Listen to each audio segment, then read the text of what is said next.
¡El piso es lava! Solo bromeaba. Pero, ¿sabes qué? En parte se está desmoronando. Tal vez aún no lo sientas, pero una gran parte de América del Norte ya ha perdido 60 kilómetros de roca de su base.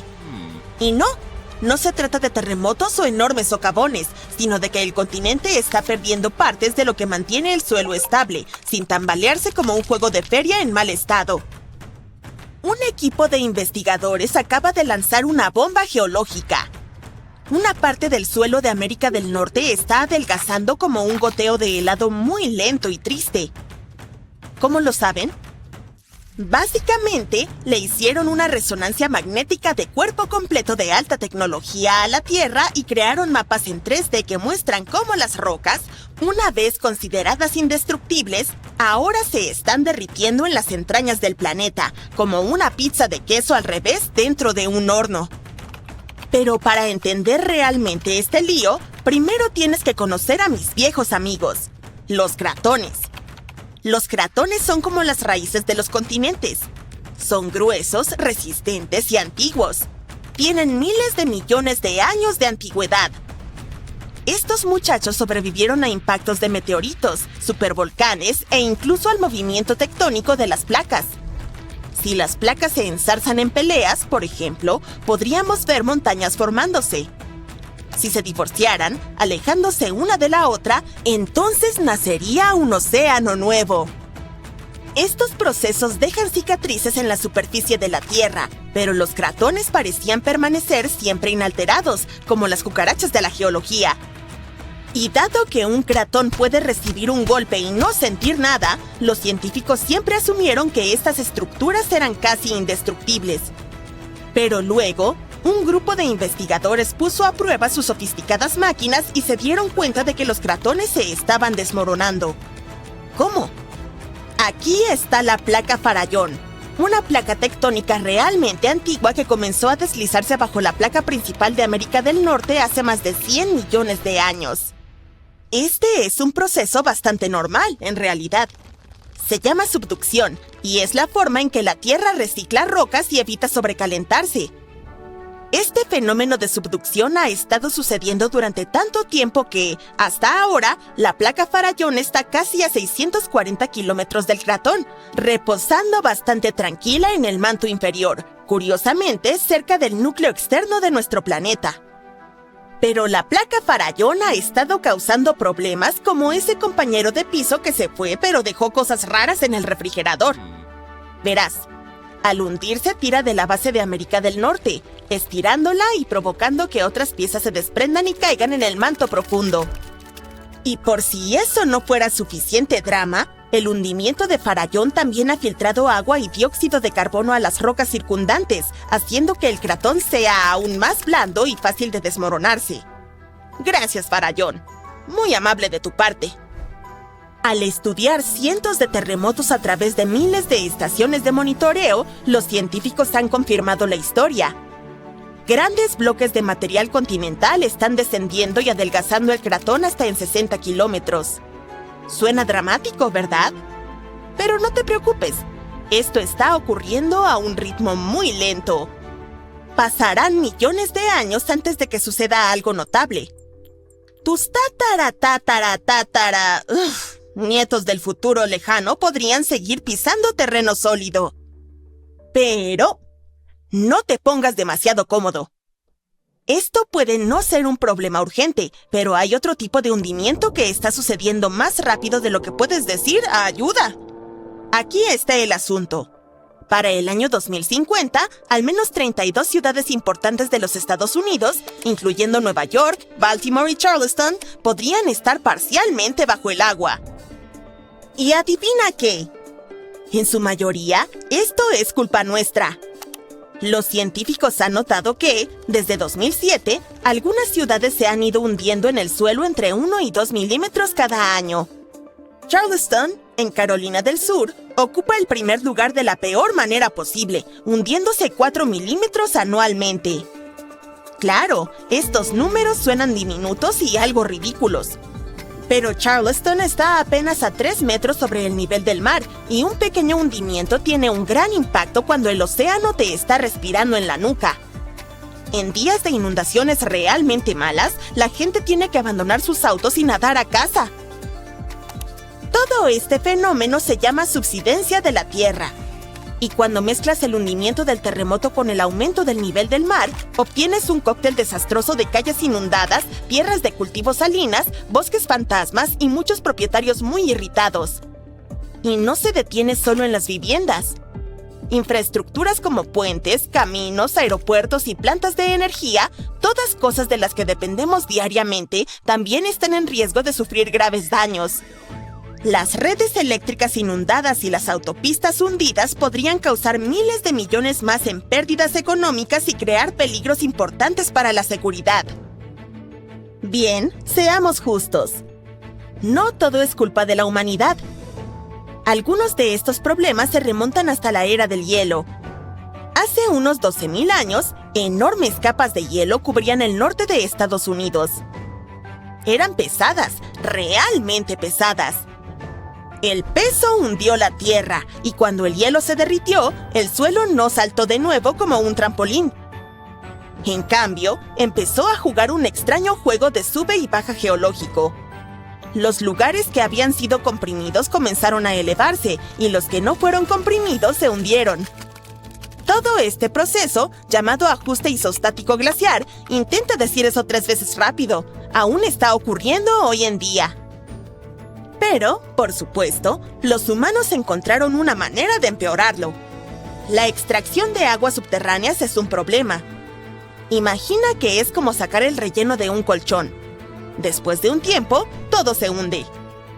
En lugares como el Valle Central de California, la tierra está descendiendo hasta 20 centímetros al año porque seguimos bombeando agua durante las sequías. En ciudades como Nueva York, el problema no es solo el agua. Los propios rascacielos lo están empeorando. Sí, resulta que si apilas millones de toneladas de concreto y acero sobre terreno blando, tiende a aplanarse. Y en caso de que te lo preguntes, la masa total de los edificios de Nueva York es de alrededor de 762.000 millones de kilogramos. Aproximadamente lo mismo que 3,5 millones de estatuas de la libertad apiladas. Con tanto peso concentrado en un área relativamente pequeña, los suelos subyacentes no tienen otra opción que comprimirse con el tiempo. Y si pensabas que no podía ser más complicado, te equivocas. Hemos estado construyendo represas que impiden que los ríos lleven sedimentos frescos a las áreas costeras. Ese sedimento es algo así como la manera que tiene la madre naturaleza de esponjar de nuevo el suelo. Sin él, las tierras costeras se están compactando como una esponja vieja. Además, cuando se drenan los humedales para la agricultura o la construcción, el suelo pantanoso se seca y colapsa. Honestamente, es como si el suelo no pudiera tomarse un respiro. Los científicos también notaron que las áreas que solían ser exuberantes humedales ahora están entre los lugares que se hunden más rápido en el país, especialmente a lo largo de la costa del Golfo. Luisiana, por ejemplo, ha perdido una cancha de fútbol de tierra debido a esta combinación de subsidencia y aumento del nivel del mar. Entonces, ¿cuál es el objetivo final para nosotros, gente común, que solo quiere vivir por encima del nivel del mar? Pues no pinta bien. Bosques fantasmas, que básicamente son bosques inundados, están apareciendo. Las tierras de cultivo se están salinizando y volviendo inutilizables, e incluso inundaciones en días soleados, en las que las calles se inundan sin que haya llovido, se están volviendo. ¿Sabían que nuestro planeta tiene cicatrices? Una de ellas está en Norteamérica. La cicatriz nos puede revelar muchas cosas fascinantes sobre la historia de la Tierra. Pero lo más interesante es que pudo cambiar la apariencia de nuestros continentes y fracturar nuestro mundo. Pero por alguna razón esta cicatriz no lo ha hecho aún. Y esa ni siquiera es la parte más interesante. Lo más increíble de esta cicatriz es que podría albergar una fuente gigante de energía limpia y barata. Vayamos a Kansas para descubrir qué es. Hace 1.100 millones de años se formó una grieta gigante en la corteza de nuestro planeta, en el territorio del actual Medio Oeste de Estados Unidos. Se llama Corazón Roto.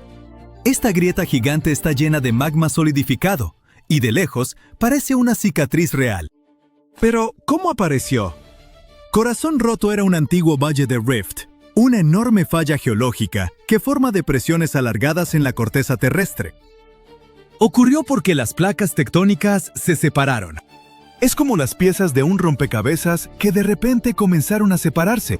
En ese momento, miles e incluso millones de toneladas de magma brotaron de las profundidades de nuestro planeta. Ese evento pareció un verdadero apocalipsis y duró unos 100.000 años, pero luego se detuvo y los científicos no saben por qué.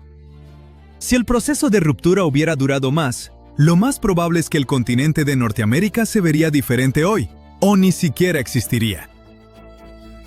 Ahora mismo, esta falla parece una herradura gigante que se extiende desde Kansas, al norte hasta el lago Superior, y al sur hasta Michigan. Pero algunos estudios indican que la falla puede ser más grande y extenderse aún más al sur, y el ancho de la falla podría igualar el ancho del Mar Rojo. Después de que la ruptura se detuvo, todo el valle se cubrió de colinas y árboles. La falla misma está cubierta por una gruesa capa de rocas sedimentarias, así que es bastante difícil de rastrear. Las partes más notables de la grieta están en el área del lago Superior. Ahora, todo se ve tranquilo y hermoso, pero en el pasado había fuentes y ríos de lava, terremotos, una olla hirviendo a escala planetaria. Todo lo que queda de eso son depósitos de basalto, una roca oscura y densa que se forma de la lava enfriada. Había tanto basalto que su peso empujó el valle cada vez más profundo en la corteza terrestre. Incluso cuando las erupciones y la ruptura pararon, el valle continuó hundiéndose por la enorme masa de este sedimento. Luego, secciones masivas de la corteza terrestre a ambos lados del valle empezaron a contraerse, y las piezas del rompecabezas lentamente empezaron a juntarse. Esto llevó a una eyección a gran escala de material volcánico hacia arriba, y junto con el basalto, aparecieron depósitos de roca de cobre en el valle. La gente extrajo este cobre por unos 8.000 años, hasta finales del siglo XX. Las minas de cobre finalmente cerraron, pero ahora parece que la industria está regresando. Sin embargo, Corazón Roto no le interesa a la gente solo por sus reservas de cobre. Alberga algo más valioso y útil para nuestra civilización. Los científicos creen que este valle esconde reservas masivas de hidrógeno, y esta sustancia puede ayudarnos a cambiar a una fuente de energía más limpia, barata y más eficiente. Si el combustible de hidrógeno se vuelve ampliamente disponible, todos cambiarán a él, dejando atrás el costoso, ruidoso y contaminante proceso de producción de petróleo. Ahora, apuesto a que la palabra hidrógeno les resulta muy familiar. No suena como el descubrimiento del siglo, y la gente lo ha estado usando por mucho tiempo. Por un lado, tienen razón, pero no del todo. El 90% del hidrógeno producido por humanos se usa como materia prima para la industria química. El hidrógeno se usa para producir amoníaco para fertilizantes, metanol para combustible y solventes, y para purificar petróleo crudo. Fabricantes de vidrio, cemento, acero y otros metales están considerando usar hidrógeno en sus fábricas para una producción más eficiente. El hidrógeno puede volverse una alternativa a los combustibles fósiles, es decir, el petróleo y la gasolina producida de ellos. Carros, barcos, trenes, aviones y plantas de energía. Todos estos podrían cambiar a hidrógeno pronto. En este caso, la producción puede ser más barata y mejor para la naturaleza. Pero esto funcionará solo si encontramos fuentes abiertas de hidrógeno. Verán, cerca del 95% del hidrógeno que usamos se produce de combustibles fósiles. Gasificamos carbón, oxidamos hidrocarburos y extraemos hidrógeno del metano. Todos estos métodos de producción requieren energía, pero la peor parte es que llevan a grandes emisiones de dióxido de carbono a la atmósfera. Pero ¿qué tal si encontramos fuentes de hidrógeno puro que no requieran procesamiento? Entonces, ahorraremos energía para su producción y haremos el planeta más limpio. ¿Pero dónde podemos encontrar esas fuentes? Los científicos dicen que hay muchas por todo el planeta, y una de las más grandes está en el Valle del Rift en el medio oeste de Estados Unidos. ¿Pero cuál es el problema con ir y extraerlo? Bueno, no es tan sencillo. Para extraer hidrógeno puro, se necesitan 3 condiciones. La primera es la fuente de hidrógeno misma, lo cual es bastante lógico. Las segundas son rocas almacén, o sea, contenedores naturales donde se guarda este hidrógeno. Y la tercera son sellos naturales, que evitan que el gas escape. En otras palabras, estos sellos funcionan como la tapa de una botella, no permiten que la sustancia escape. Así que en general, es necesario encontrar dónde se libera el hidrógeno, dónde se acumula y dónde se almacena. Cuando se cumplen estas condiciones, las compañías de extracción de recursos naturales pueden empezar a trabajar. ¿Pero cómo aparece el hidrógeno? Bueno, repasemos lo básico de química. Los compuestos de hidrógeno y oxígeno forman agua.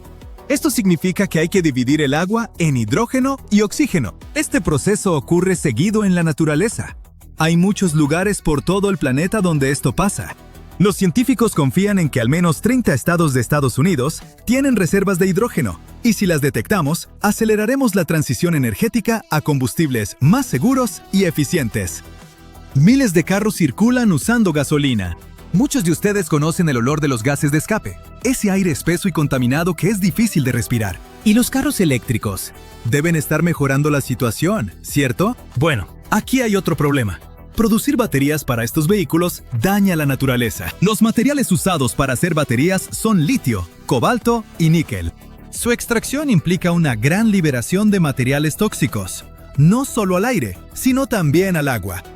Transportar estas baterías también crea una gran huella de carbono. Producir un solo carro eléctrico emite unas 4 toneladas de dióxido de carbono. Para compensar eso, el dueño necesita manejarlo por al menos 8 años. Eso es lo que tarda en compensar las emisiones que un carro normal produciría. ¿Y la confiabilidad y conveniencia? ¿Qué harán si la batería se acaba durante el viaje y no hay estaciones de carga cerca? Este problema se resolverá en el futuro con la creciente popularidad de los carros eléctricos.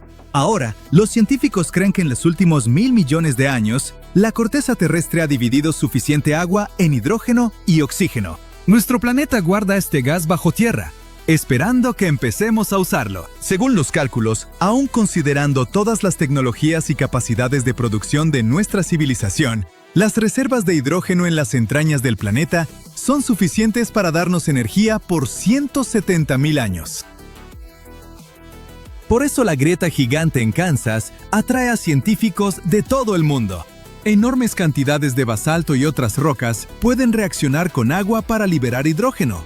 Y ahora los científicos buscan lugares donde este material se acumula y se almacena.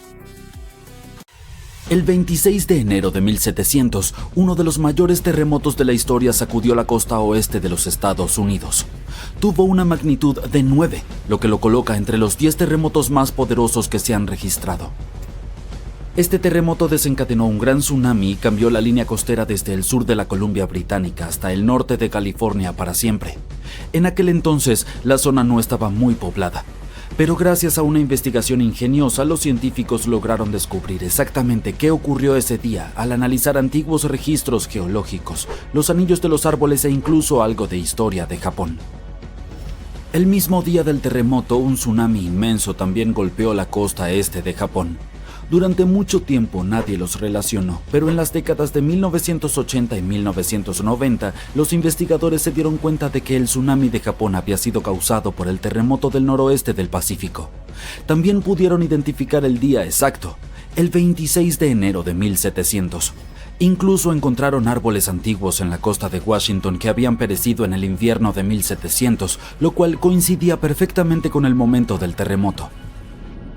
El sismo se originó en la zona de subducción de Cascadia, una falla donde la placa de Juan de Fuca se desliza por debajo de la placa norteamericana.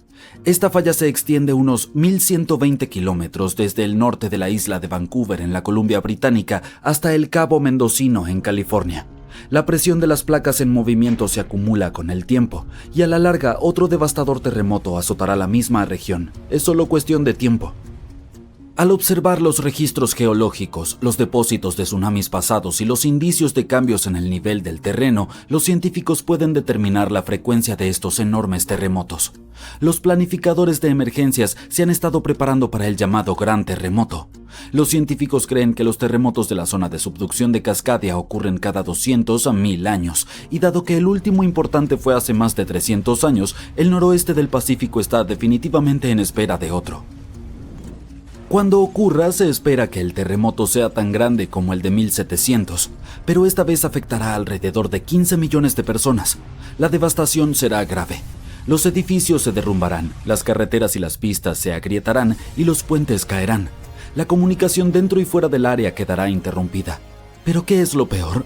El terremoto desencadenará un peligroso tsunami que podría golpear partes de la costa de Washington en tan solo 10 minutos.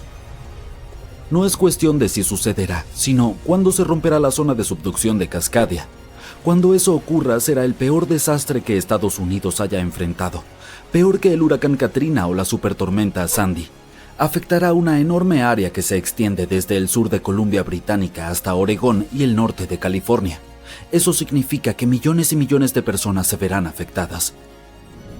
Se considera a Fairchild como un área de respaldo para manejar las consecuencias del terremoto, y el aeropuerto internacional del condado de Grant en Moses Lake es la principal. Para aquellos que sobrevivan al sismo y al tsunami iniciales, las secuelas podrían ser igualmente desastrosas. Seguirán réplicas y el transporte será un caos. Las carreteras estarán dañadas o completamente bloqueadas, los aeropuertos cerrarán y la mayoría de las rutas principales como la Interestatal 5 tendrán los puentes destruidos. Esto significa que los suministros de alimentos y agua se interrumpirán y será muy difícil que la ayuda llegue o que las personas puedan escapar. Lo más probable es que también se dañen los gasoductos y su reparación podría tardar desde unos pocos días tierra adentro hasta semanas o incluso meses a lo largo de la costa. Los cortes de energía serán generalizados en un radio de 160 kilómetros de la costa en todo el noroeste del Pacífico y el suministro de agua podría estar interrumpido entre 3 y 7 meses. Incluso las telecomunicaciones estarán cortadas de 2 a 3 meses en el noroeste del Pacífico, Alaska y partes de Asia Oriental. La buena noticia para el este de Washington es que evitará en su mayoría lo peor, gracias a las barreras naturales que hay entre los lados oeste y el este del estado. El tsunami podría golpear el desfiladero del río Columbia, pero perderá energía rápidamente debido a un banco de arena que hay bajo el río. Las montañas cascadas absorberán gran parte del impacto del terremoto, por lo que el lado este no lo sentirá con tanta intensidad. Y dado que el este de Washington no será golpeado tan fuerte, les corresponderá a ellos manejar las secuelas del sismo. Esto implica ayudar al oeste de Washington, acoger a los refugiados de las zonas que fueron arrasadas y entregar suministros a donde sean necesarios. Los científicos han estudiado otros grandes terremotos de magnitudes de entre 8 y 9, como los de Chile de 1960, Alaska en 1964, Sumatra en 2004 y Japón en 2011.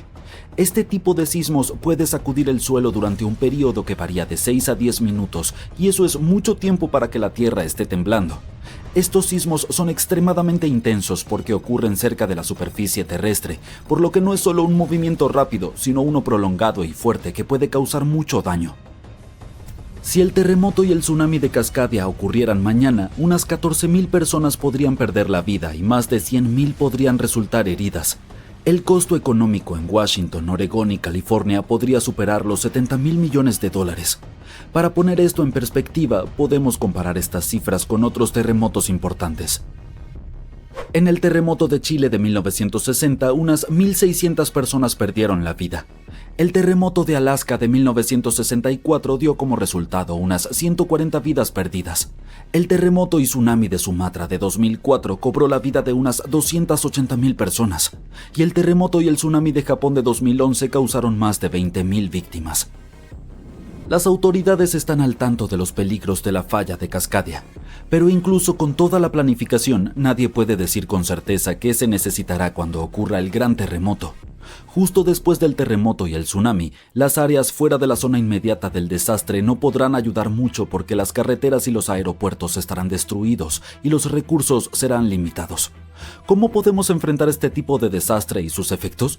Aún no tenemos todas las respuestas. Enfoquémonos en la zona de subducción de Cascadia. Es una enorme línea de falla que se extiende aproximadamente 1,000 kilómetros desde la isla de Vancouver hasta el Cabo Mendocino en California y está ubicada a unos 150 kilómetros de la costa. Es como si una placa tectónica se estuviera deslizando lentamente bajo otra. Cuando las placas están cerca de la superficie, a unos 30 kilómetros de profundidad o menos, se atascan debido a la fricción, como si empujaras dos piedras juntas. Con el tiempo esto crea mucha presión. Cuando la presión finalmente se vuelve excesiva, las placas se deslizan, provocando un terremoto. Esto se llama terremoto de megadeslizamiento y puede ser enorme. Debajo del área donde las placas están atascadas hay una zona donde las placas se mueven muy lentamente, solo unos pocos centímetros cada varios meses. Este lento movimiento ayuda a liberar algo de presión, pero también acumula más presión en las partes de la falla que aún están atascadas. Esto significa que con el tiempo aumenta la probabilidad de que ocurra un gran temblor. Estos sismos tan potentes, llamados terremotos de gran zona de subducción, pueden superar la magnitud de 8,5. Los megaterremotos son los más grandes que ocurren. Pueden superar una magnitud de 9, lo cual es extremadamente poderoso. Para ponerlo en perspectiva, un terremoto de magnitud 9 libera 1000 veces más energía que uno de 7 y 1.000.000 de veces más energía que uno de 5. Estos terremotos ocurren cuando se acumula mucha presión en una parte de la falla que está bloqueada, lo que significa que las placas no pueden moverse una respecto a la otra. Cuando esa presión se vuelve demasiado alta, la falla se rompe y libera toda esa energía acumulada en un único temblor. La zona de subducción de Cascadia es extremadamente larga, por eso si llegara a romperse de una vez podría generar un enorme terremoto. Los científicos han estudiado esta región y han encontrado que aproximadamente a 30 kilómetros bajo la superficie la falla está bloqueada. Las placas allí no se deslizan una sobre la otra, pero más profundamente las placas comienzan a deslizarse con más suavidad, lo que causa menos fricción. Esto es importante porque nos indica cuánta tensión se está acumulando en esa zona bloqueada y cómo eventualmente podría desencadenar un gran terremoto. Desde el año 2000, el mundo ha sido golpeado por más de 1.700 terremotos con una magnitud superior a 5. Muchos ocurrieron alrededor del Anillo de Fuego, ubicado cerca del Océano Pacífico. En América del Norte, la mayor amenaza es la falla de San Andrés, que puede provocar un terremoto de una magnitud mayor que cualquier otro y se ha ganado el escalofriante apodo de El Grande. La posible destrucción de California es un panorama aterrador que podría tener consecuencias inimaginables, pero El Grande es solo el comienzo de lo que está por venir. Malas noticias. Los científicos han predicho un fenómeno devastador que ocurrirá en 2030. Nos guste o no, hay un 70% de probabilidades de que experimentemos El Grande, y será un terremoto de magnitud 6,7. La falla de San Andrés provocará El Grande, pero lo aterrador es que no podemos predecirlo. Por otro lado, un terremoto importante ocurre cada 100 años. Esto significa que siempre hay tiempo para prepararse para un desastre natural. Si viajáramos al pasado, veríamos algunos terremotos significativos como los que arrasaron San Francisco y Fort Tejon. Los edificios construidos hace mucho tiempo no son a prueba de sismos, se derrumbarán. Y aunque sobrevivan, no deberías entrar en ellos. Pero los edificios no son la parte más peligrosa. Debes tener cuidado con las líneas eléctricas y las tuberías de gas. Tu casa en la colina puede ser encantadora, pero es extremadamente insegura. Durante los temblores, la colina puede convertirse en un deslizamiento de tierra gigantesco que destruirá todo a su paso. Despídete de los viajes por carretera porque todas estarán arruinadas. Deberías tener algo de agua y comida de reserva ya que no podrás ir al supermercado. Este desastre no será barato. Le costará alrededor de $200.000 millones a los Estados Unidos recuperarse del terremoto. Al menos el sismo no desencadenará tsunamis, pero hay algo que puede causar más daño que El Grande. La infame zona de subducción de Cascadia comienza en California y termina en Vancouver, Canadá. La falla de San Andrés no es nada comparada con esta zona. Puede borrar toda la costa de la faz de la Tierra. Un ejemplo de hipérbole. Las zonas de subducción se forman con placas tectónicas que se ubican una debajo de la otra mientras que se mueven. Una se llama placa de Norteamérica y la otra es la placa de Juan de Fuca. Zonas como estas no deben ser subestimadas, ya que son puntos críticos para la actividad sísmica y son muy peligrosos porque provocan enormes sismos submarinos. Pero están bajo el agua, entonces, ¿qué pueden hacernos? Pues pueden causar tsunamis gigantescos que inundan ciudades y destruyen la costa. En este momento la zona más activa es el Anillo de Fuego. La zona de Cascadia puede ser menos activa, pero es como una bestia dormida que puede despertar y destruir todo a su paso con un terremoto devastador. La última vez que se liberó toda esta tensión fue en el año 1700. A diferencia del terremoto de San Andrés, este causará tsunamis gigantes y sacudidas mucho más grandes. Esperemos que te encuentres en un campo abierto en ese momento, ya que la mayoría de los edificios y puentes probablemente serán destruidos. Además, prepárate para las réplicas, ya que serán devastadoras. La naturaleza tampoco se salvará. Los deslizamientos de tierra cambiarán el hábitat de los animales, incluso nuestros hogares cambiarán para siempre. Por suerte, hay una luz al final del túnel y los científicos están haciendo todo lo posible para garantizar nuestra seguridad. Se han implementado nuevas normas. Cada nuevo edificio debe ser capaz de resistir grandes impactos. Están desarrollando modernos sistemas de alerta y cada nueva infraestructura debe cumplir con estrictas pautas antisísmicas. Las placas de Juan de Fuca y la de Norteamérica están unidas, pero no permanecerán así para siempre. Cuando se deslicen, prepárate para un gran temblor. Cuanto más cerca estés del epicentro, mayor será el daño que experimentarás. Pero incluso si tienes la suerte de estar lejos, podrás sentir la tierra temblar por algún tiempo. Si comparamos la zona de subducción de Cascadia con la falla de San Andrés, veremos cuánto más peligrosa es la zona de Cascadia. En 1994 hubo un enorme terremoto de magnitud 6,7 en el área de Northridge, cerca de la falla de San Andrés. Lamentablemente, muchas personas no sobrevivieron y algunas resultaron heridas. En ese entonces, los edificios no eran a prueba de terremotos y muchos sufrieron daños. La zona de subducción de Cascadia puede causar un terremoto de magnitud 9. Un sismo de magnitud 6 tiene la potencia de alrededor de 20 millones de kilogramos de dinamita, pero uno de magnitud 9 tiene la potencia de 20 billones de kilogramos. El terremoto más fuerte jamás registrado ocurrió en Chile. Su magnitud fue de 9,5 y destruyó casi todo. Supongamos que has sobrevivido al terremoto, pero la lucha está lejos de terminar. Poco después, un tsunami poderoso golpeará con olas que podrían alcanzar hasta 30 metros en algunas zonas. Eso es muy distinto al terremoto en Sudamérica, que no puede producir olas significativas. Dile adiós a tu hermoso jardín, ya que el agua salada destruirá árboles y plantas y alterará el entorno por un cierto periodo de tiempo. Lo único positivo será que no necesitarás decoraciones de Halloween, porque todos esos árboles secos parecerán un bosque fantasma.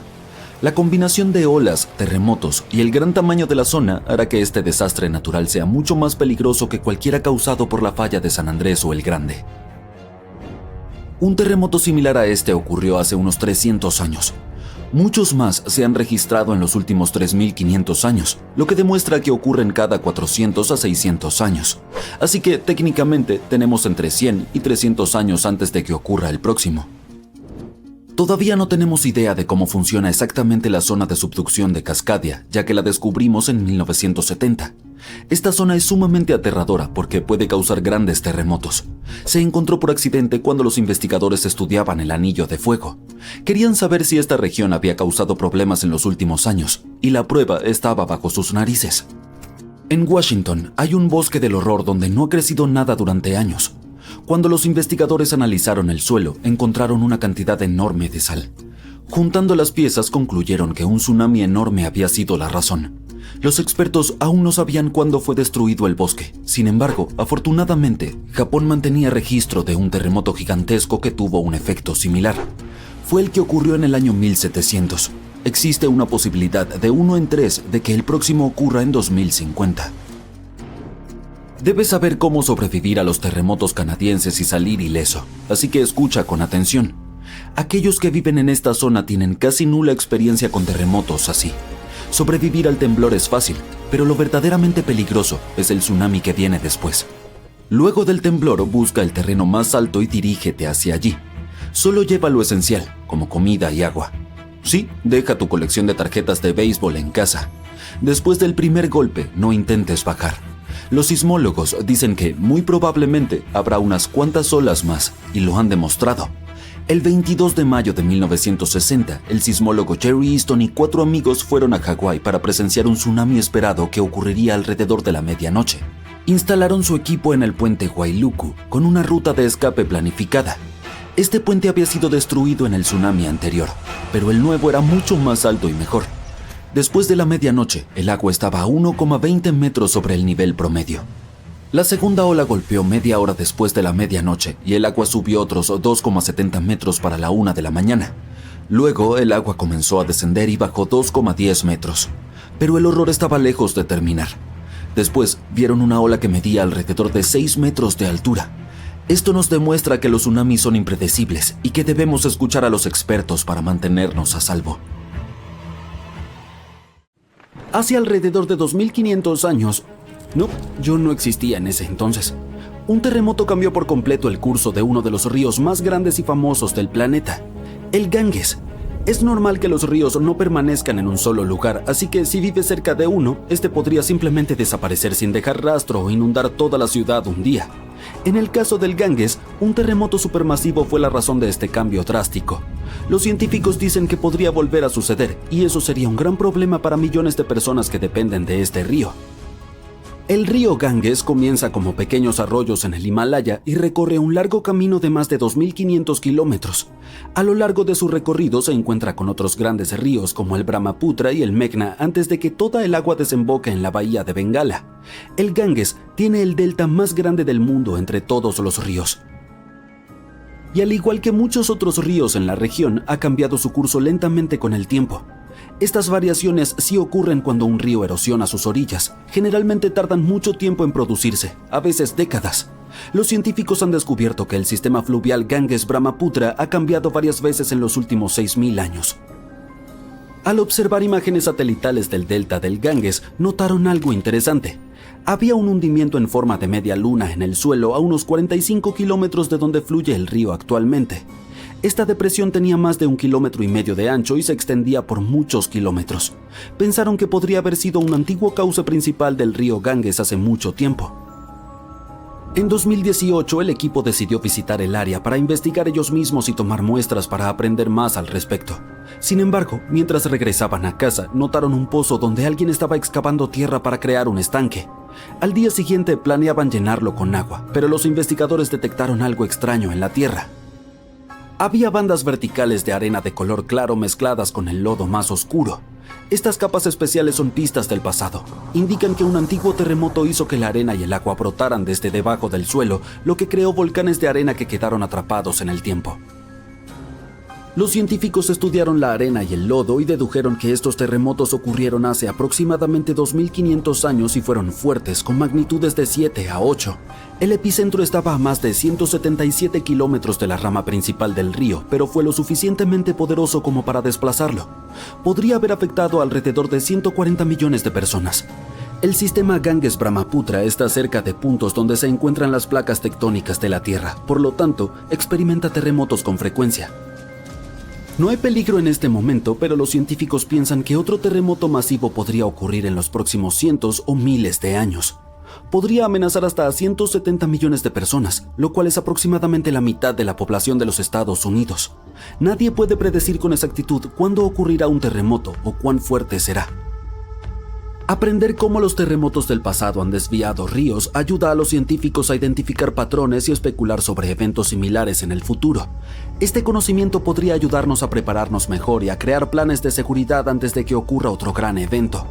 El Ganges no es el único río en riesgo. El río Amarillo, el Irrawaddy y ríos en los Estados Unidos como el Klamath y el San Joaquín enfrentan peligros similares.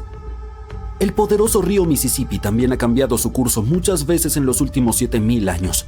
Actualmente hay un enorme sistema de presas y barreras llamado estructura de control en el centro de Luisiana. Su función es evitar que el Mississippi se desborde y se una a un río cercano, el Atchafalaya.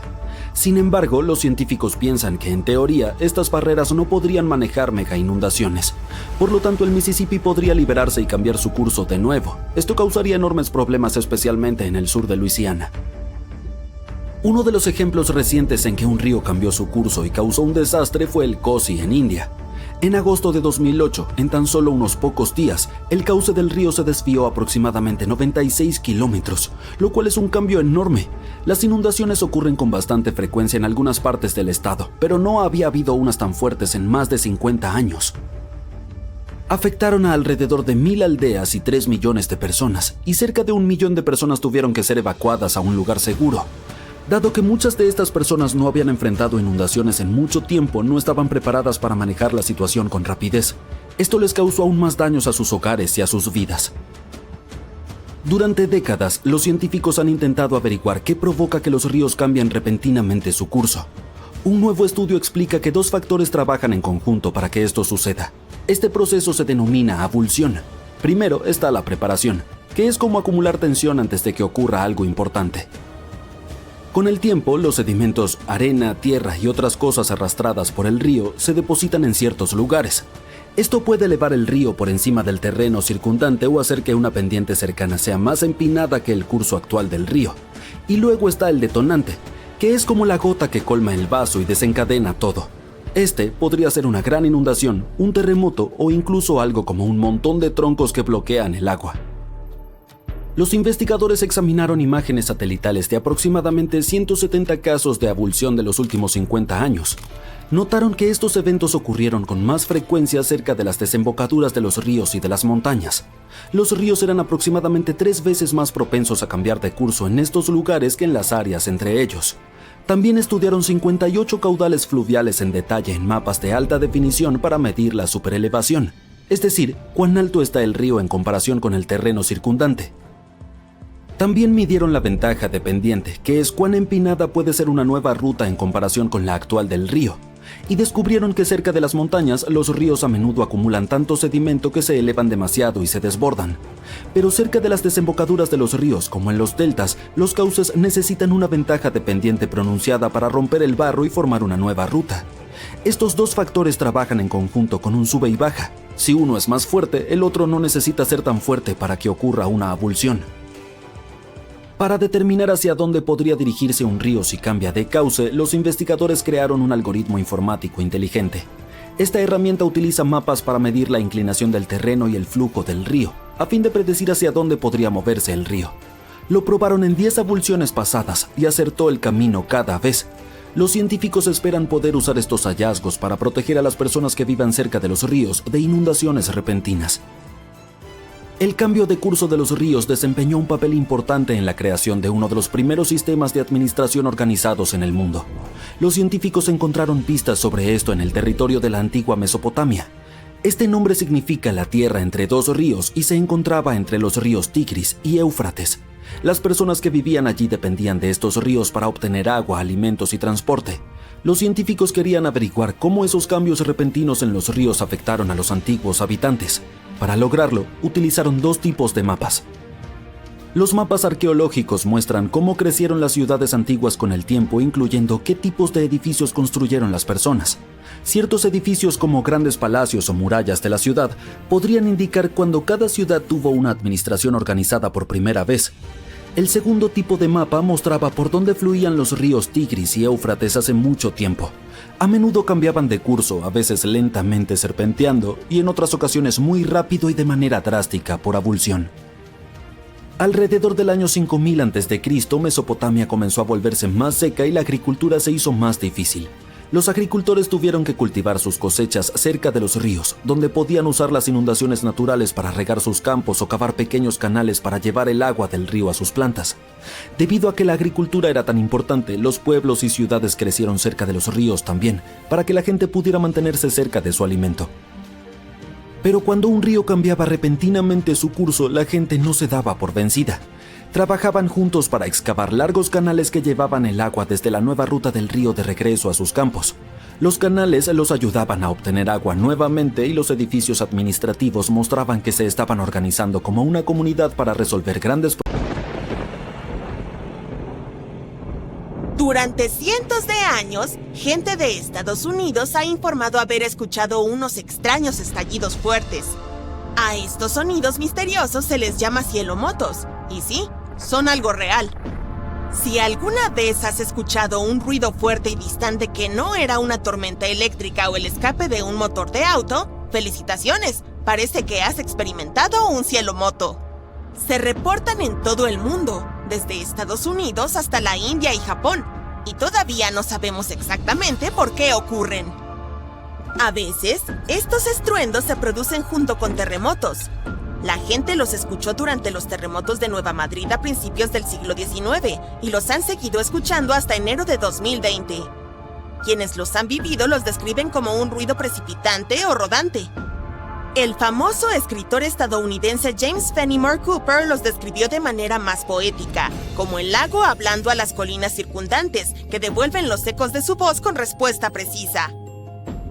A veces, estos misteriosos estruendos ocurren en el clima frío en vez de durante los terremotos.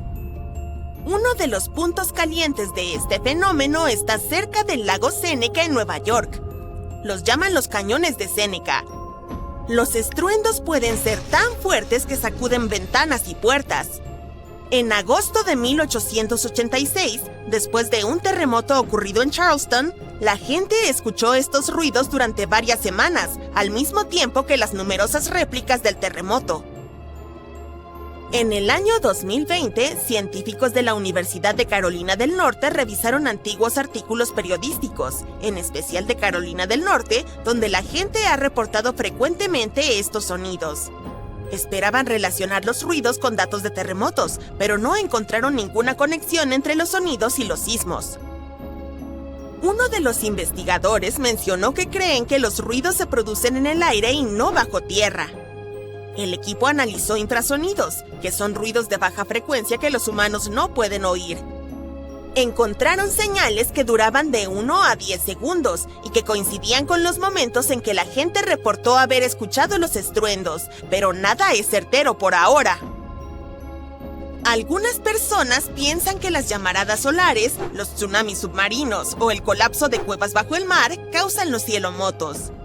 Otros creen que los sonidos provienen de aviones que producen fuertes estallidos sónicos. Pero eso no explica los registros del pasado, antes de que se inventaran los aviones. Algunos científicos creen que un tipo de meteorito, llamado bólido, causa estos ruidos. Los meteoritos explotan al entrar en la atmósfera terrestre. Si esto ocurriera sobre nubes densas, el sonido se amplificaría y viajaría lejos, pero no encontraríamos nada en el suelo. Otra idea es que el gas podría estar escapando del fondo de lagos profundos, como el lago Seneca. Si piensas que los cielomotos son extraños, permíteme presentarte los arcoíris de niebla. También se los conoce como arcoíris blancos, arcoíris fantasmas o arcoíris de nube. Se forman de manera similar a los arcoíris coloridos comunes, pero son mucho más anchos. Los arcoíris ocurren cuando hay grandes gotas de lluvia en el cielo, y siempre puedes verlos en el lado opuesto de donde está brillando el sol. Los arcoíris de niebla se forman por pequeñas gotas en la niebla o las nubes en vez de grandes gotas de lluvia, y también aparecen opuestos al sol. Si quieres ver un arcoíris de niebla, debes buscarlo en una niebla delgada cuando el sol está brillante. Podrías ver uno cuando el sol comienza a brillar a través de la niebla, o si estás cerca del océano, donde la niebla suele formarse.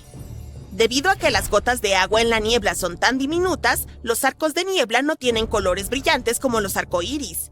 Incluso pueden parecer blancos o tener colores tenues. Para encontrar uno, dale la espalda al sol y mira en un ángulo de unos 35 a 40 grados desde donde está tu sombra. Algunos arcos de niebla son difíciles de ver al principio porque se confunden con la bruma, pero una vez que los encuentras, son fáciles de reconocer. El próximo fenómeno meteorológico raro al que debes estar atento es la tormenta de nieve con truenos. Es un tipo especial de tormenta eléctrica que ocurre durante una tormenta de nieve. A diferencia de las eléctricas comunes que a menudo ocurren en primavera y verano, la tormenta de nieve con truenos es mucho más rara, porque sucede durante las tormentas invernales más fuertes, como las grandes ventiscas, y al mismo tiempo necesita aire cálido, lo cual no es una combinación frecuente. Entonces, para que se dé una tormenta de nieve, debe haber humedad en el aire, algo de inestabilidad y algo que eleve el aire, como vientos ascendentes. Al igual que en las tormentas normales, pueden aparecer relámpagos cuando escuchas el trueno. Los rayos en una tormenta de nieve generalmente van de nube a nube en lugar de golpear el suelo, y el trueno suena diferente también. Se asemeja más a un murmullo bajo que a un estallido fuerte, ya que la nieve amortigua el sonido. Es menos probable que te alcance, pero aún así es importante permanecer dentro cuando escuches truenos para estar a salvo. Amantes de las auroras boreales, esto es para ustedes. Los científicos notaron un nuevo tipo de resplandor en el cielo que parecía una raya púrpura. Lo apodaron Steve como una broma, pero más tarde le dieron un nombre más científico. Mejora de velocidad de emisión térmica fuerte, abreviado como Steve en inglés.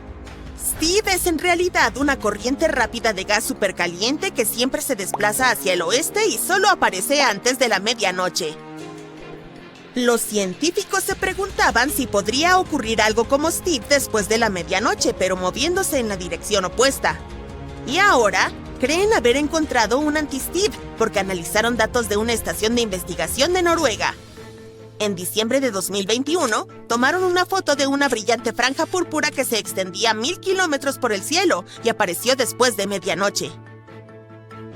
Los satélites de la Agencia Espacial Europea también midieron las condiciones en esta parte del cielo y descubrieron que los iones se movían hacia el este. El gemelo nocturno de Steve aún no había sido nombrado oficialmente, pero sería genial si se llamara Sam, que es la abreviatura de Steve After Midnight, o Steve después de la medianoche. Si alguna vez has visto nieve que caía del cielo en un día soleado sin una sola nube, debe haber sido polvo de diamante. Es un fenómeno meteorológico especial en el que millones de diminutos cristales de hielo se forman cerca del suelo. Estos cristales de hielo flotan en el aire, tal como el polvo flota en tu casa. Cuando la luz del sol incide en estos cristales, brillan como diamantes.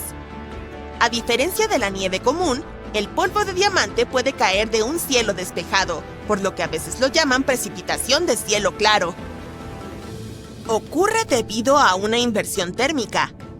Normalmente, el aire se enfría a medida que asciendes desde el suelo, pero en una inversión térmica, el aire frío permanece cerca del suelo y el aire más cálido se sitúa encima. El aire cálido tiene más vapor de agua, y cuando se mezcla con el aire frío cercano al suelo, se convierte directamente en cristales de hielo y nace el polvo de diamante. Para que esto ocurra, el aire cerca del suelo debe estar muy frío, muy por debajo del punto de congelación. El polvo de diamante puede caer durante días, pero es tan ligero que generalmente no se acumula en el suelo como la nieve normal. Un agujero de Virga, también conocido como nube perforada, es el siguiente en nuestra lista. Este gran hueco circular u ovalado a veces aparece en ciertas nubes. Estos tipos de nubes flotan altas en el cielo y a menudo están compuestas de diminutas gotas de agua que están más frías que la temperatura de congelación, pero aún no se han congelado. Estas gotas de agua especiales se llaman sobreenfriadas y necesitan una razón para congelarse, y los cristales de hielo les proporcionan esa razón. Cuando un avión vuela a través de la nube, puede llevar esos cristales de hielo hacia adentro. Una vez que los cristales de hielo están allí, las gotas de agua sobreenfriadas se congelan. En lo profundo de nuestro planeta, hay dos enormes masas de roca que han desconcertado a los científicos durante años. Se ubican en lo profundo, una frente a la otra. Una se oculta bajo el Océano Pacífico y la otra bajo África. Son tan extrañas que incluso ralentizan las ondas sísmicas. Su nombre real es Grandes Provincias de Baja Velocidad, pero son simplemente dos masas enormes y misteriosas de roca, más grandes que continentes, más extrañas que cualquier otra cosa dentro de la Tierra y tan densas que podrían ser restos de otro mundo. Hasta hace poco, nadie sabía qué eran, de dónde venían o por qué existían. Estas misteriosas masas podrían contener el secreto de las fuerzas más profundas de la Tierra, lo suficientemente poderosas como para dar forma a los terremotos, provocar erupciones volcánicas e incluso influir en la evolución de la vida misma. Y ahora, finalmente podríamos descubrir la verdad sobre ellas. Estos monstruos geológicos están ocultos a unos 2.897 kilómetros bajo la superficie. Cada uno es 100 veces más alto que el monte Everest, tan vastos que desafían toda explicación. Al principio, los científicos pensaron que estos eran restos primordiales de los primeros días de la Tierra. Tal vez algo gigantesco chocó contra nuestro planeta hace aproximadamente 4.500 millones de años, y este impacto formó tanto la Luna como estas masas. Científicos creen que pudo haber sido Theia, un planeta del tamaño de Marte que existió en algún lugar cerca del cinturón de asteroides y se estrelló contra la Tierra hace mucho tiempo. Otros creían que podrían ser algo mucho más familiar, antiguos fragmentos de la corteza terrestre. Tal vez fueron empujados profundamente en el manto por el movimiento de las placas tectónicas. Y ahora, Un nuevo estudio muestra que estas masas son enormes acumulaciones de corteza oceánica que han estado hundiéndose en la Tierra por miles de millones de años. Podrían haberse formado a partir del material que se hunde en la Tierra cuando las placas tectónicas colisionan. A lo largo de 1.000 millones de años, piezas de la corteza oceánica podrían haber sido absorbidas por el manto. Con el tiempo, se acumularon en dos regiones masivas en lo profundo del planeta. Pero aunque ambos bloques se formaron de la misma manera, no son idénticos. Hay un lugar llamado Cinturón de Fuego del Pacífico, un enorme circuito de volcanes y zonas sísmicas alrededor del Océano Pacífico. Bueno, la mancha del Pacífico no deja de crecer y cambiar porque constantemente recibe nueva roca de ese lugar. Las placas tectónicas chocan entre sí y una placa se hunde debajo de la otra, lo que empuja la antigua corteza oceánica profundo hacia el interior de la Tierra. Debido a que esto sigue ocurriendo, la masa del Pacífico es más pesada, densa y activa que su gemela bajo África. Es como una enorme fábrica de piedras calientes que constantemente recibe nuevo material y se va remodelando con el tiempo. La burbuja africana es mucho más antigua y silenciosa que la que está bajo el Pacífico. No recibe roca nueva empujada hacia ella con tanta frecuencia. Por eso, con el tiempo, se ha fusionado más con el manto circundante. Dado que es menos denso, se comporta de manera diferente. Se eleva más alto en el manto terrestre, acercándose 547 kilómetros más a la superficie. Y eso podría ser la razón por la cual África tiene tantos volcanes poderosos y valles de rift. La mayor incógnita es, ¿cómo siguen evolucionando? Los científicos creen que enormes columnas de roca caliente, llamadas penachos del manto, podrían estar surgiendo desde las profundidades de la Tierra, contribuyendo al movimiento de las placas tectónicas en el Pacífico. Si tienen razón, entonces estos enormes bloques subterráneos no solo están ahí. De alguna manera, casi están vivos. Estarían en constante cambio y dando forma a la superficie de nuestro planeta. Pero, ¿por qué son tan importantes? Porque estas extrañas estructuras subterráneas podrían estar moldeando la superficie de la Tierra de maneras que aún no comprendemos del todo. Verás, primero podrían influir en el campo magnético de la Tierra. Eso es porque afectan cómo el calor se mueve a través del manto y el núcleo. También podrían contener pistas sobre la historia de la tectónica de placas. Estudiarlos podría ayudarnos a determinar cuándo comenzó la subducción en la Tierra, si fue hace más de 4.000 millones de años o mucho más recientemente. Estos tipos también podrían ser los maestros titiriteros secretos detrás de la actividad volcánica.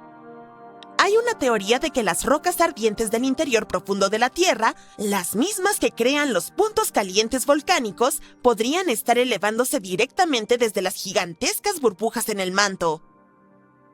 Algunos de los volcanes más grandes de la Tierra, incluidos aquellos en Hawái, Islandia y Yellowstone, se encuentran directamente sobre las supuestas columnas ascendentes de estas masas. Si estas están alimentando estos volcanes, entonces podrían ser responsables de dar forma a los continentes de la Tierra, el clima e incluso extinciones masivas a lo largo de la historia. Y eso es, bueno, aterrador. Eso significaría que estas estructuras gigantes podrían atravesar la corteza terrestre algún día, desatando erupciones supervolcánicas catastróficas. Y estas durarían millones de años. Debajo de la superficie de la Tierra también yacen monstruos como nada más en este planeta. Supervolcanes. Son tan masivos, tan destructivos y tan raros que ningún humano ha presenciado una erupción. Una erupción volcánica regular puede ser aterradora. Lava lanzada al cielo, cenizas que asfixian el aire, ciudades enteras sepultadas bajo fuego y piedra. Pero un supervolcán, ¿ese es un asunto completamente diferente? Un supervolcán no solo es grande, es una categoría en sí mismo. Sus erupciones desgarran la Tierra y crean enormes cráteres llamados calderas. Algunas de ellas tienen más de 48 kilómetros de ancho. Una erupción volcánica regular podría expulsar unos pocos kilómetros cúbicos de lava y ceniza. Un supervolcán libera más de 1000 kilómetros cúbicos de material. Eso es suficiente para sepultar un continente entero en ceniza. Una erupción como esta sería digna de noticia, por decirlo menos. Primero, una pared de fuego se elevaría hacia el cielo. Cenizas bloquearían el sol durante años, lo que provocaría una disminución en las temperaturas globales. Países enteros podrían ser sepultados bajo metros de ceniza, lo que haría la agricultura imposible. El hambre, el frío extremo y el aire tóxico podrían acabar con civilizaciones enteras. No sería solo un desastre local, sino global. De hecho, 2 de las peores extinciones masivas en la historia de la Tierra, en las que casi toda la vida fue aniquilada, podrían haber sido causadas por supervolcanes, no por asteroides. La más grande y aterradora fue al final del periodo pérmico. Literalmente, alrededor del 90% de todas las especies marinas y el 70% de las especies terrestres desaparecieron sin dejar rastro. Los científicos han contabilizado unos 20 supervolcanes en la Tierra hoy en día. Los más famosos son Yellowstone en los Estados Unidos, Toba en Indonesia y Taupo en Nueva Zelanda. La última vez que Yellowstone hizo erupción fue hace aproximadamente 2 millones de años. Liberó casi 2.460 kilómetros cúbicos de material, suficiente para enterrar una ciudad como Nueva York. Esa fue solo una de las 3 supererupciones de Yellowstone. El supervolcán más reciente en entrar en erupción fue el Taupo en Nueva Zelanda. Esto ocurrió hace aproximadamente 26.500 años. Pero los supervolcanes no solo destruyen, también transforman todo el planeta.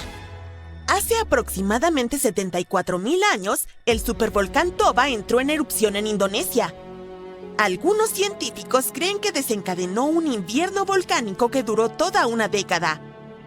También hay teorías que sugieren que esta erupción casi exterminó a los primeros humanos, lo que redujo su número a solo unos pocos miles de sobrevivientes. Un terremoto de magnitud 15 tiene el potencial de destruir completamente nuestro planeta y evaporar toda el agua en cuestión de segundos, dejando la Tierra inhabitable. Más de 500.000 de terremotos ocurren anualmente, pero ninguno tiene una magnitud de 15.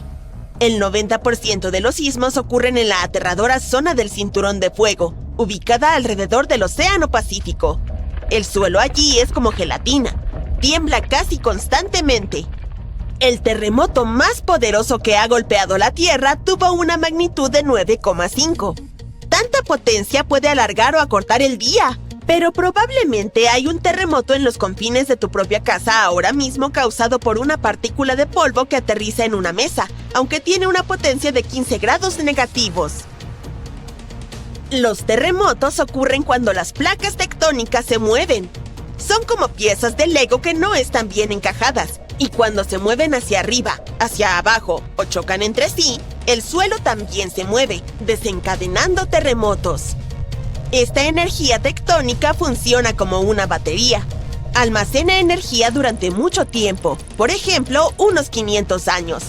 Cuando esta energía almacenada se libera en una explosión repentina, las consecuencias son devastadoras. Incluso las estructuras más fuertes sucumben a esta fuerza implacable que deja un rastro de destrucción en su camino. En algunos casos, los terremotos pueden desencadenar tsunamis y así amplifican el caos. Tal cantidad increíble de poder puede abrir la Tierra y causar un daño inconmensurable. La intensidad de un terremoto se mide por la escala de Richter, pero ahora está siendo reemplazada por la escala de magnitud de momento.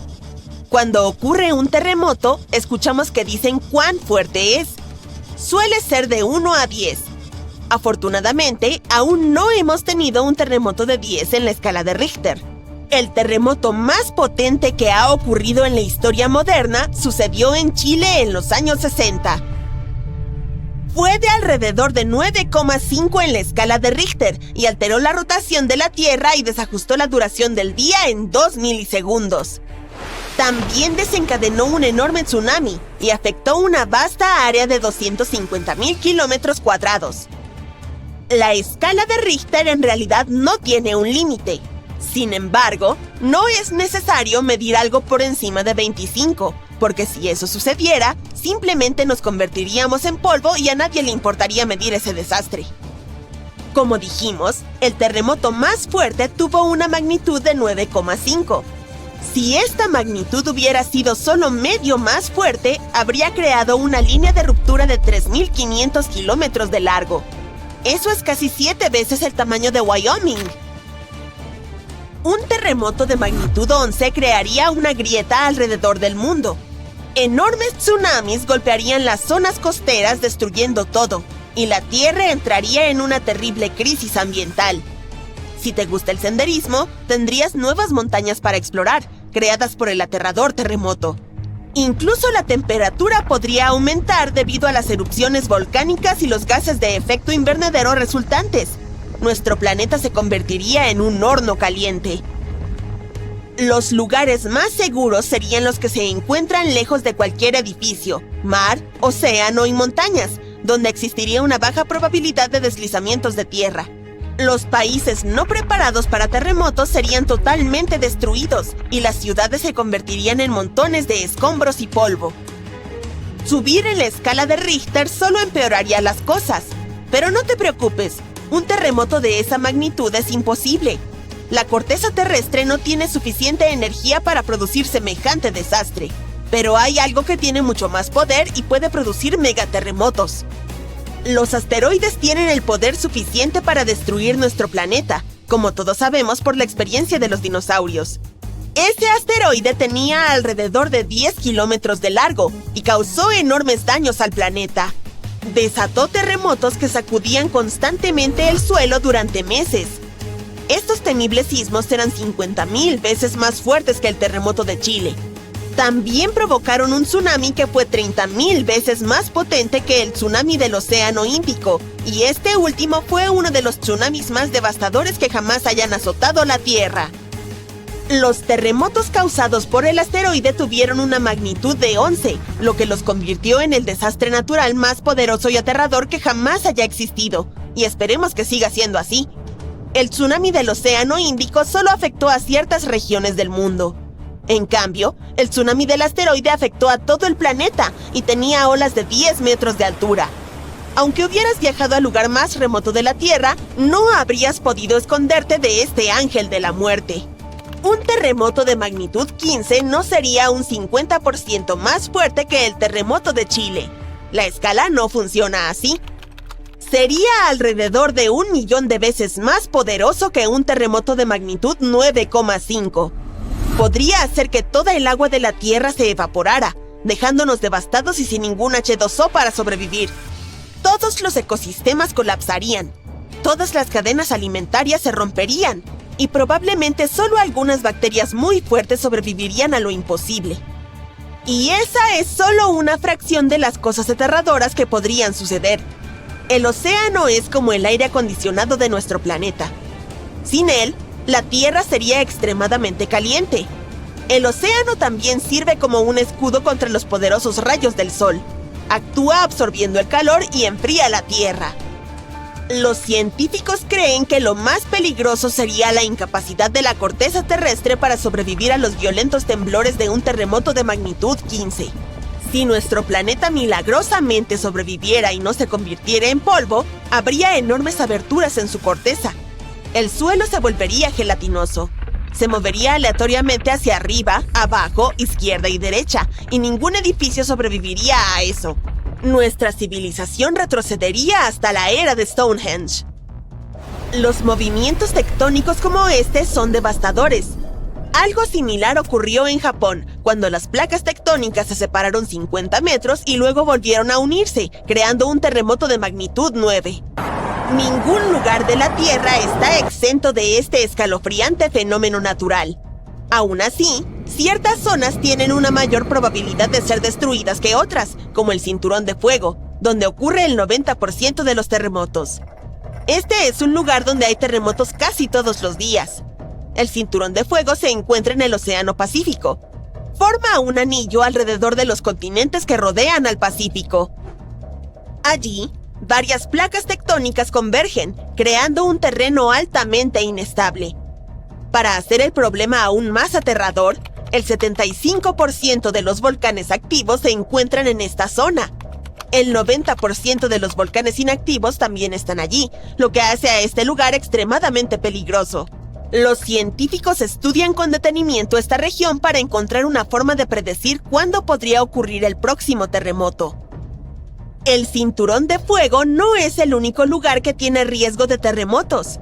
En California, a lo largo de la falla de San Andrés, 2 placas tectónicas han almacenado energía durante más de 200 años. La falla de San Andrés tiene una longitud de 1.150 kilómetros y tiene el potencial de producir. Si hubieras llegado a la Tierra hace muchísimo tiempo, como 1.500 millones de años en el pasado, no habrías reconocido nuestro planeta. En ese entonces, toda la Tierra estaba unida en un solo supercontinente gigante, llamado Nuna, rodeado por un océano interminable. Pero si te hubieras quedado, habrías presenciado un desastre a escala planetaria. Nuna desmoronándose. Pero lo más increíble es que aparentemente, cuando Nuna empezó a fragmentarse, desencadenó cambios que hicieron de la Tierra un lugar mucho mejor para la vida. Los científicos solían llamar a esta parte de la historia de la Tierra los 1.000 millones aburridos. Duró desde hace aproximadamente 1.800 millones hasta 800 millones de años. No parecía pasar mucho durante ese tiempo, de ahí el nombre. Sin grandes cambios climáticos, sin formas de vida extrañas y nada muy dramático. Resulta que el nombre no es muy justo. Las cosas podían verse tranquilas en la superficie, pero por debajo, la Tierra estaba cambiando mucho. Los continentes se movían, se separaban y volvían a unirse. 2 supercontinentes masivos, Nuna y después Rodinia, se formaron y se fragmentaron durante este tiempo. Cuando Nuna comenzó a separarse, se abrieron grietas enormes entre los pedazos de tierra a la deriva. El agua llenó esos espacios, creando mares poco profundos. Esos mares eran más cálidos, más tranquilos y tenían más oxígeno que los océanos profundos que existían antes. Y eso pudo haberlo cambiado todo. Los nuevos mares crearon condiciones más amigables para que la vida creciera y cambiara. Los científicos ahora creen que pudieron haber ayudado a que la vida temprana se volviera más compleja. Miraron hacia atrás 1.800 millones de años y reconstruyeron cómo se movieron las placas tectónicas de la Tierra con el tiempo. Además, rastrearon cómo el carbono se almacenaba dentro del planeta y se liberaba al aire. Los investigadores hicieron esto usando un nuevo modelo computacional avanzado que les dio mucho más detalle del que habían tenido antes.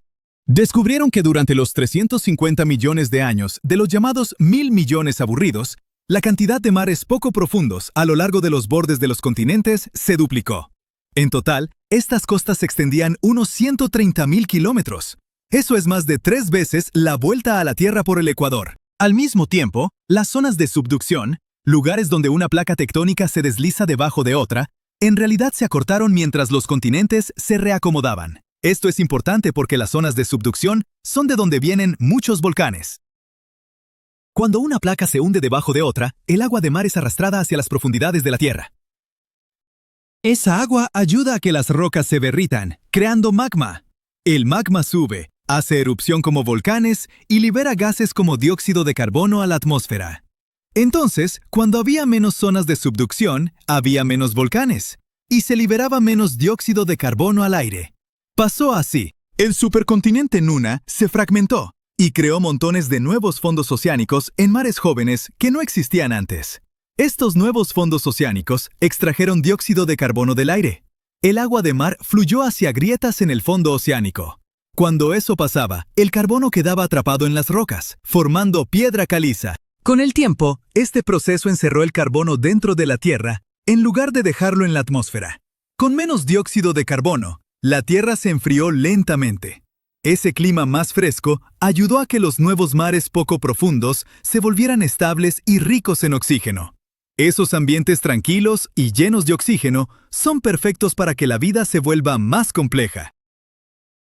Esos enormes mares poco profundos cerca de los continentes actuaron como guarderías seguras para la vida temprana. Pueden haber ayudado a que los eucariotas evolucionaran más rápido. Los eucariotas son seres vivos con células complejas, células que tienen partes adentro, como un núcleo que guarda el ADN. Cada animal, planta y hongo en la Tierra viene de este tipo de células. Así que cuando aparecieron los eucariotas, fue un momento enorme en la historia de la vida.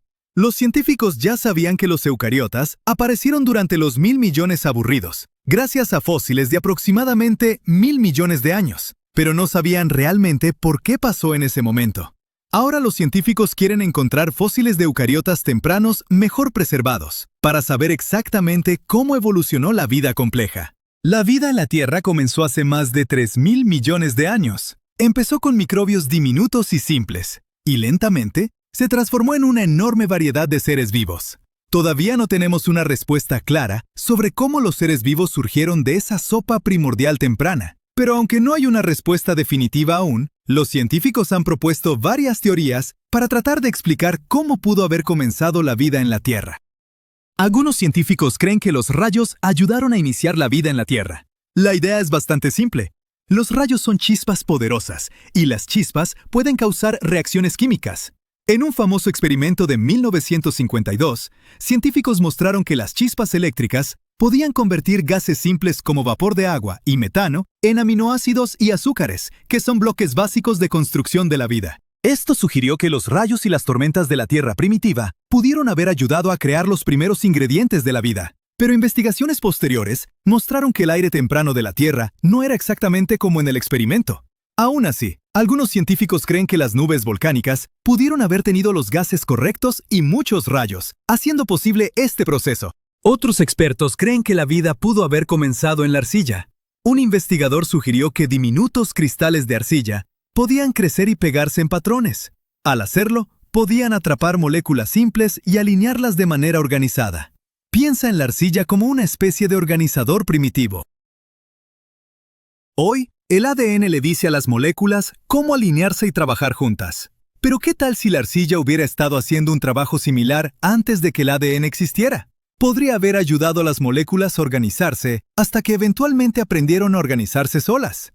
Esta idea fue interesante y recibió mucha atención, pero la mayoría de los científicos no la aceptan completamente todavía.